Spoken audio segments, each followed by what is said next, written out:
Friends, কেমন আছো? আশা করি খুব ভালো আছো। আমি সুলতা দে আজকে চলে এসেছি Sunday special morning special tiffin. দেখতেই পাচ্ছ, রুটি, দুধ, কলা। আর দুপুরে রান্না আমি বসিয়ে দিয়েছি। এই যে পাবদা মাছের ঝাল করব। আমি টক ডাল করে রেখেছি আগের থেকে। এই যে টক ডাল দেখতেই পাচ্ছ। প্লিজ কমেন্টে জানাবে আজকে সানডে স্পেশাল কে কী মেনু করছো, কে কী মেনু করেছো। আজকে সানডে ঠিকই, কিন্তু চিকেন হওয়ার কথা ছিল, কিন্তু আমি আনতে না করেছি, কারণ প্রচণ্ড গরম। এই গরমে চিকেন খাওয়াটা আরও উচিত না। তাই পাতলা করে মাছের ঝাল করছি, হালকা পেঁয়াজ, হালকা মশলা দিয়ে। দেখতেই পাচ্ছ। আর গরমে যত তোমরা পাতলা খাবে, তত তোমাদের শরীর সুস্থ থাকবে, ভালো থাকবে।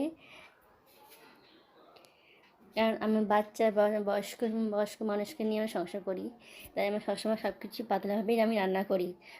আমি রান্না খুব কম করি। তোমরা আমার রেসিপি দেখলেই বুঝতে পারবে আমি কতটা পরিমাণে তেল মশলা খাই। হয়তো অনেকে পছন্দ করে না, কিন্তু আমরা এরকমই খাই। কার ভালো লাগলে আমাকে কমেন্টে প্লিজ জানাবে।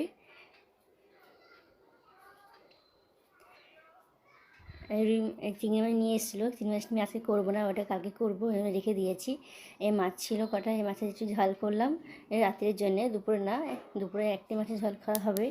টক দই আছে লাস্টে, আচ্ছা টক দই দিয়ে ভাত খেয়ে নেবে।